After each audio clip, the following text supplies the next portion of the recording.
Well, since that interview, another name has been added to the list of First Nations children who have died in fires on reserves.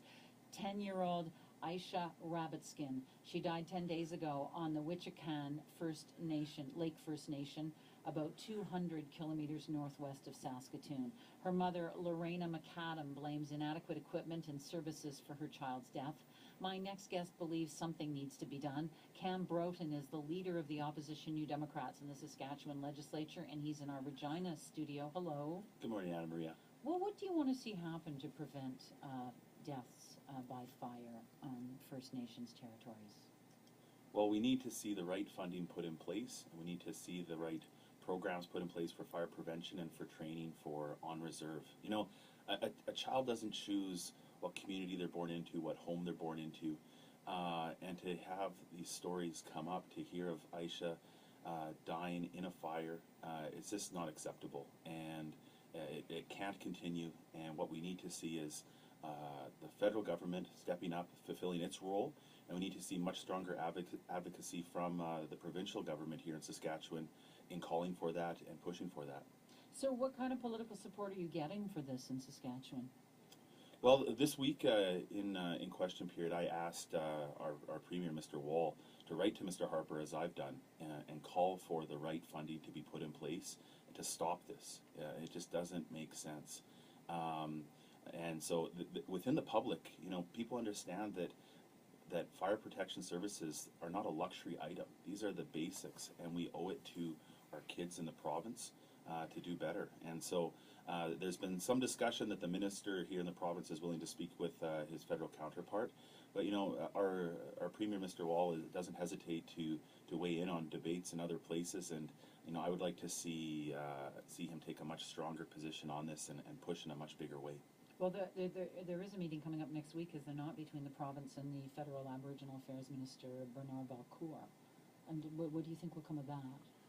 Well, I hope there's some action that comes from it and some real dollars attached to this. You know, when we look at the Saskatchewan situation, and Chief Beattie commented on it, but when you have about $1.2 million for fire protection for 74 First Nations spread out across the province in remote locations, I think most people can recognize that that is not adequate. You know, I've got 2 young kids. We live in the city, and if there was a fire in our house, I know that a fire truck would be there in minutes. Admittedly, it's more challenging in rural and remote areas, but surely we can have fire trucks that are somewhat modern, are guaranteed to start, and put some dollars into training so that First Nations have the skills and the training to save as many lives as possible. And that's what you're looking for in terms of funding, right? Better equipment and training? Yeah, and that would be a volunteer fire force? What would it be? Yeah, that's the form that it would take. But we need more funding going to First Nations for fire protection, absolutely. And we also need the province to be advocating for that and looking for ways that partnerships and training and different opportunities might exist. Clearly, funding is the federal realm as jurisdictions go. But these are Saskatchewan kids. These are Saskatchewan communities, and that's why it's important for us to care about this. You know, we have a young First Nations population in the province that's growing. This really is about our future as a province, about what sort of place that we want to live in. And I'm sick and tired of the federal government and the province dropping the ball in thinking about that future. You know, it's not dissimilar. We see a level of funding for on-reserve schools that's at 60% of the level of schools for provincial off-reserve. And so this isn't just related or tied to the issue of fire, but it's about an ongoing pattern where the right dollars and the right attention are not being paid. You're making a point that it's a wider governmental neglect. Absolutely, and you know, there isn't one answer to solving the tragedies that we hear about when it comes to deaths on fire on reserve. But we can start. We can take action. We can ensure that fire trucks start. We can ensure that basic training occurs.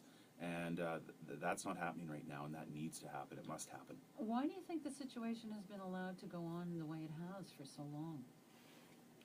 Well, in many of these First Nations, people don't have the voice that they should be having, and this isn't talked about in the public domain. And that's precisely why, I've brought it up in the legislature and why I'm calling for a much stronger stance from this provincial government in pushing the feds to live up to its responsibility to ensure that kids aren't dying needlessly, that Aisha, that Solomon, Josiah aren't dying needlessly.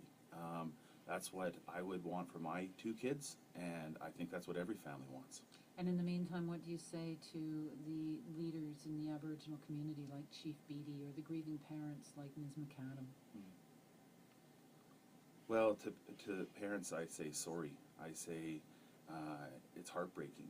When we in the province hear these stories, our hearts break because it's not acceptable.